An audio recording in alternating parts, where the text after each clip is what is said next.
If you have watched Spider-Man Homecoming, I would love to know how you would rate this movie. You see what Rotten Tomato has, you see what the audience has. Now, let me break down my rating. Welcome to another installment of SEM Reaction versus Rotten Tomatoes. In this, we take Rotten Tomatoes rating and we either agree with it, we disagree with it, but we'll explain why, and we'll do it all in less than 3 minutes. That's all I'm giving you. That's all the fuck I got.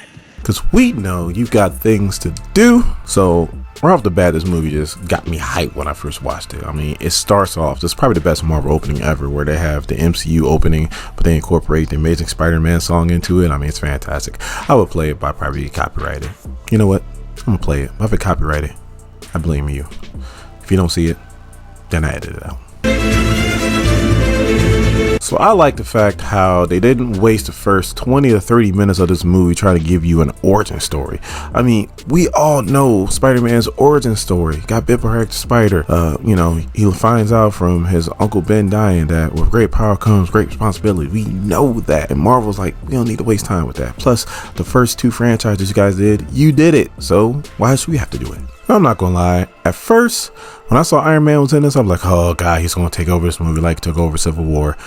You guys know, like I know, that should have been called Iron Man and Captain America Civil War, not Captain America Civil War, because it wasn't the Cap's movie, that was Iron Man's movie. You might as well say, I mean, hell, shoot, Robert Downey Jr. made more money than Chris Evans, and that's Chris Evans' movie. I mean, it's crazy. But in this, it was a pleasant surprise. He was in it, but he really wasn't in it that much, and that was a good thing. And then Michael Keaton. Not to get off topic, but that's my Batman. I mean, that's the Batman I grew up watching, so that's my Batman.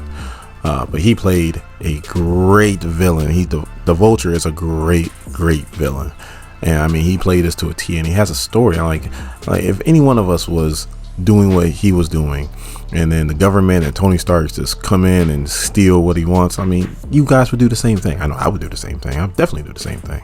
And then I also like how they didn't have Mary Jane as his first love interest. You know, they had somebody else, and then come to find out that her father is a supervillain, so that didn't work out. There you go. Insert Mary Jane now. And can I say that Tom Holland is the best Peter Parker ever? I mean, I love Tobey Maguire, but I mean, Tom Holland is like, he was born to play this character. I mean, he's going to be playing Spider-Man for a long time. And you know, the fight scenes and the visual effects were going to be on point because it's MCU. I give this movie a rating of 95. Exact same rating I gave Spider-Man 2. This movie was just that good. Please let me know in the comments how you guys would rate this movie. Do all the YouTube and TikTok things, and I will see you in the next one.